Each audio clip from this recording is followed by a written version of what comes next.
Mainit na laban sa pagitan ng Bulls at Cleveland. May nag-ala Kyrie Irving, literal na ankle break si Josh Giddey. Napabilib na lang dito ang bench ng Cleveland. Panalo na, natalo pa sa dulo. Dapat ang Chicago Bulls kontra naman dito sa Cleveland Cavaliers. Dalawang teams na may maganda ditong record sa Eastern Conference. So start dito ng first quarter, mainit kaagad ditong opensa ng Cleveland Cavaliers. Nauwi kaagad dito sa ito nating run. Kaya naman, agad naman ditong napa-timeout ang visiting team. After naman dito ng timeout, bahagi naman ditong naputol yung run dito ng Cleveland. At dito naman, mabilis ditong nakabawi ang Chicago Bulls. Nakipagsabayan sila sa opensa dito ng Cleveland Cavaliers. Sa 6 minutes mark, dalawang ditong magkasunod na tres ang kanilang binitawan. At muli na naman nila ditong naitabla yung talaan, 15-15. Pero pagkatapos ditong tumabla, ang Cleveland naman dito ang bumawi. Muli nila ulit ditong nakuha ang kalamangan. Nagtala sila dito ng 9-0 run. Kaya naman, pumalo sa 9 points lead para sa home team. Pero sa 3 minutes mark, bahagi naman dito ang Chicago Bulls ang nagkaroon ng mini run. At muli na naman sila ditong nakadikit bago matapos ang first quarter. Pero lamang pa rin dito ng 3 puntos ang Cleveland, 32-29. Sa start naman dito ng second quarter, sinimula naman dito ni Ayo Dosunmu ang opensa ng Chicago Bulls. At dito na nga, tuloy na nga nila ditong nakuha ang kalamangan. Nagpaulan pa dito ng magkasunod na dalawang tres si Jalen Smith. Pumalo na rin dito sa double digit lead ang kalamangan ng Bulls. At nasundan pa dito ng 3-pointers ni Kevin Huerter. Pero sa halfway mark, buti na lang kahit papano, nakabawi naman dito ng 5 straight points ang Cleveland Cavaliers. Pero dito sa second quarter, kontrolado pa rin dito ng Chicago Bulls yung labanan. Mainit ba naman, nasagot ang ditong tres. Kaya hindi maibaba sa single digits yung hinahabol dito ng Cleveland Cavaliers. At sa 3 minutes mark, si Sam Merrill naman ditong bumitaw mula naman sa BNDR. At DeAndre Hunter, nakakuha pa dito ng 4-point play opportunity. Kaso nga lang, papatapos dito ang second quarter, mas lalo pa ditong lumobo yung kalamangan ng Chicago Bulls. At pumalo na nga dito sa 19 points ang biggest lead dito ng visiting team. At sa Cleveland Cavaliers, may pahabol pa ditong 3 points si Sam Merrill. Up by 16 dito ang Chicago Bulls, 72-56 halftime. Sa entering naman dito ng third quarter, pinangunahan dito ni Donovan Mitchell ang opensa ng Cleveland Cavaliers. Dito sa third quarter, bahagya ditong nakakuha ng momentum ang Cleveland. Evan Mobley, nakakuha pa siya dito ng N1 basket sa play na to. At nasundan pa dito ng kanyang 2-point basket. Yung malaking kalamangan dito ng Chicago Bulls nawala parang bula.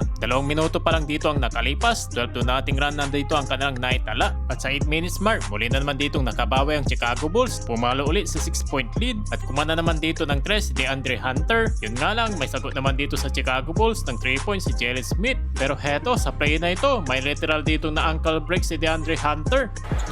Hunter works on Giddey. Whoa! He decked Giddey!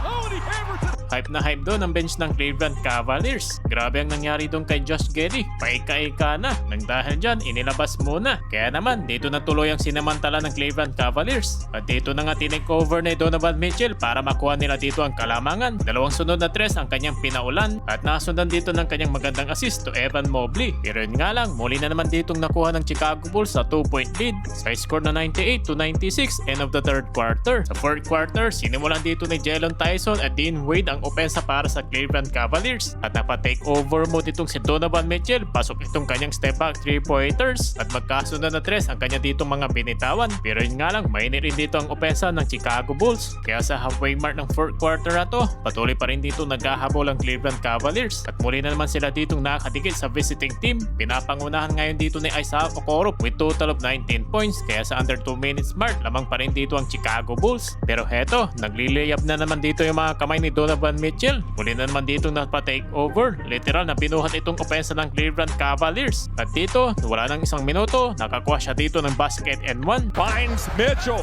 Mitchell through trafficking. Nag-celebrate na ang home crowd. Nasayang yung malaking kalamang kanina ng Bulls na epic comeback ng Cleveland Cavaliers sa likod yan ng 29 points ni Donovan Mitchell.